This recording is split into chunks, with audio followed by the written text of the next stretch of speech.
A 32GB RAM stick now costs as much as a graphics card, sometimes even more than a PlayStation 5.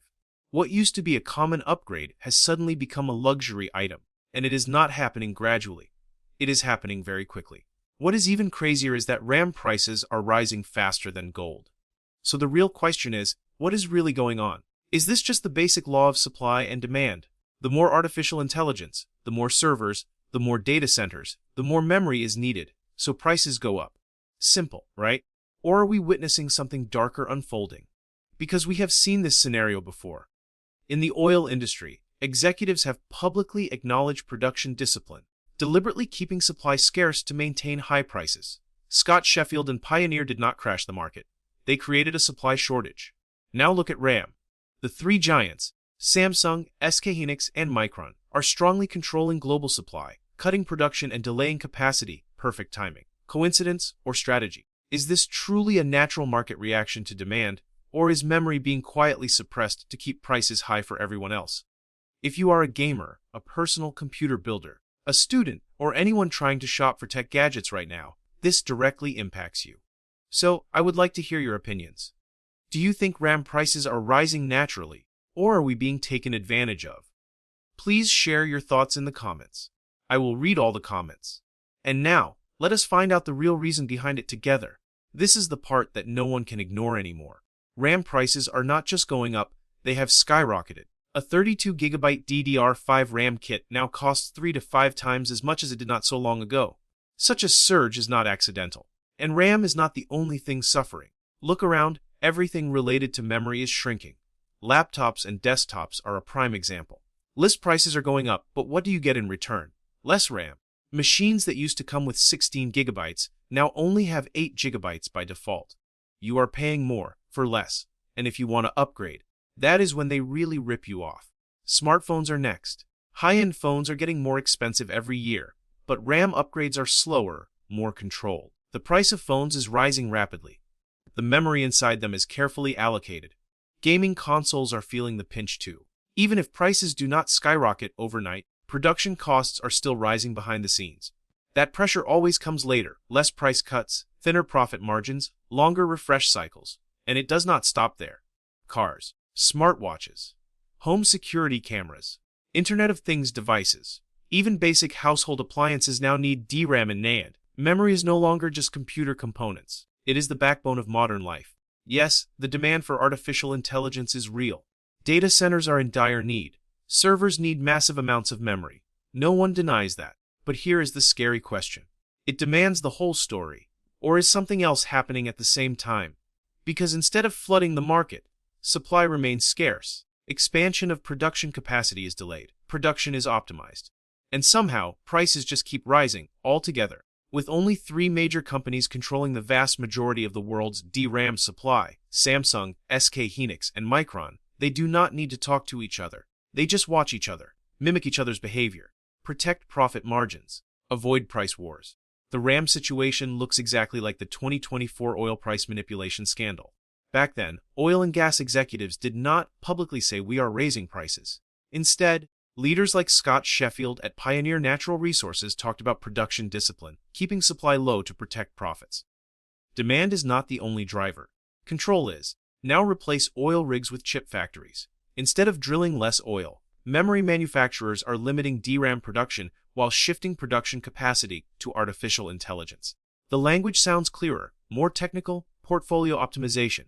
But the result is the same: limited supply, synchronous behavior, and prices rising faster than the average consumer can afford. And ordinary people pay the price for that through laptops, phones, cars, and everyday tech gadgets. So, will RAM prices fall in the future? I will analyze that in the next section, so stay tuned, as this part will explain everything. The big question everyone is asking right now is, will RAM prices actually go down? The short answer is, not anytime soon, and here is why. First, artificial intelligence data centers are changing everything. A large artificial intelligence server cluster not only uses a lot of memory, but it uses the equivalent of millions of consumer personal computers. Next is high bandwidth memory, manufactured specifically for artificial intelligence. Compared to regular DDR5, high bandwidth memory costs about 3 times as much to manufacture, but it can generate 5 times the profit. Companies like OpenAI, Microsoft, and Google are not buying on a monthly basis. They are signing multi-year pre-order contracts for DRAM and high-bandwidth memory. Micron has scaled back its mainstream RAM lines, and SK Hynix has essentially sold out its capacity until 2026. There is no ready-made supply flooding the market and driving prices down. Now, here is the really important part. What could cause RAM prices to fall? First, new competition. Chinese memory manufacturers are the biggest unknown. If companies like CXMT can consistently produce large quantities of DDR5, that will create real pressure. Not tomorrow, but possibly in 2 to 3 years. And when that happens, it will break the big three control of the market. That alone will change pricing behavior. Second, a slowdown in artificial intelligence spending. If major tech corporations stop their spending spree on artificial intelligence, demand for memory will decrease. But even then, prices will not collapse immediately. Why? Because factories plan years in advance. Production sites do not just appear out of nowhere. What you will see first is price stability, not a drop. Government pressure and regulation. If regulators begin questioning synchronous supply cuts or production capacity discipline, companies may be forced to loosen production. This will not cause a collapse, but it could prevent prices from rising too sharply. Fourth is consumer resistance. If people delay upgrades long enough, demand will weaken in the lowest market segment. Personal computer manufacturers have reduced RAM shipments to control costs. If sales fall sharply enough, manufacturers will eventually have to react slowly. So, it is true that RAM prices could fall, but not quickly and not drastically. The most realistic outcome is not a sharp drop. Rather, it is stabilizing at a certain level, then rising much more slowly. In the next section, I will explain the controversies and frustrations surrounding RAM price increases and why people react so strongly. So stay tuned. Look where things are going. Windows 11, combined with artificial intelligence features, has pushed many systems to 32 gigabytes as the new comfortable minimum. Modern games, creative software, and everyday applications silently demand more memory each year. Not because users demand it, but because the software assumes you have enough. And if you do not, you are left behind.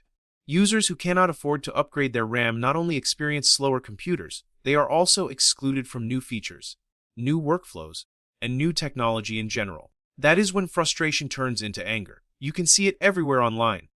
Artificial intelligence is labeled a bubble, a scam, something nobody asked for or wanted. And then there is the fear surrounding cloud personal computers. People call it the ultimate digital rights management. You no longer own your computer, you are just renting access to it. Your files, your processing power, your performance, they are all somewhere else. Unsubscribe, and it is all gone. That touches on a sensitive issue. Because the core of the problem is not just the price of RAM. It is about ownership. For decades, personal computers were synonymous with freedom. You could upgrade it, repair it, use it offline, make it your own. Now, that model seems to be fading away. The new reality looks like this. The rich use computers. The poor rent. Those with money buy powerful hardware and maintain independence. Others are pushed towards subscription services, cloud access, and locked-in ecosystems. That is why RAM has become political, emotional, and divisive. It is no longer just memory. It is control. In the next section, I will talk about the negative impacts of rising RAM prices and solutions for us. So stay tuned, because this part will connect everything together. Students are the first to feel the negative effects of rising RAM prices. Learning artificial intelligence, programming, or even basic creative work now requires more RAM than most inexpensive laptops can handle. Slow systems not only waste time but also kill motivation and hinder opportunities. Next are developers, innovators, and small manufacturers. Upgrading used to be easy. Now it is a financial decision that adds pressure instead of freedom. Looking more broadly, the overall picture is unsettling. Technology is gradually returning to the minority. Those who can afford continuous upgrades will always be ahead. Others are pushed aside or forced to rent computers through subscription packages.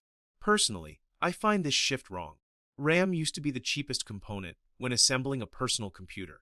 Now, it has become a barrier to continued computer use. So what can consumers actually do? First, prioritize upgradable devices. Avoid machines with soldered RAM whenever possible. Second, support the right to repair. Ownership is more important than ever. Third, shop smart. Kits like DDR5 6000 CL30 still hold value and perform well without chasing trends. If the oil scandal was a warning about energy manipulation, then RAM could be a warning about knowledge manipulation. Thank you for watching the video. I hope you liked our video and subscribe to our channel.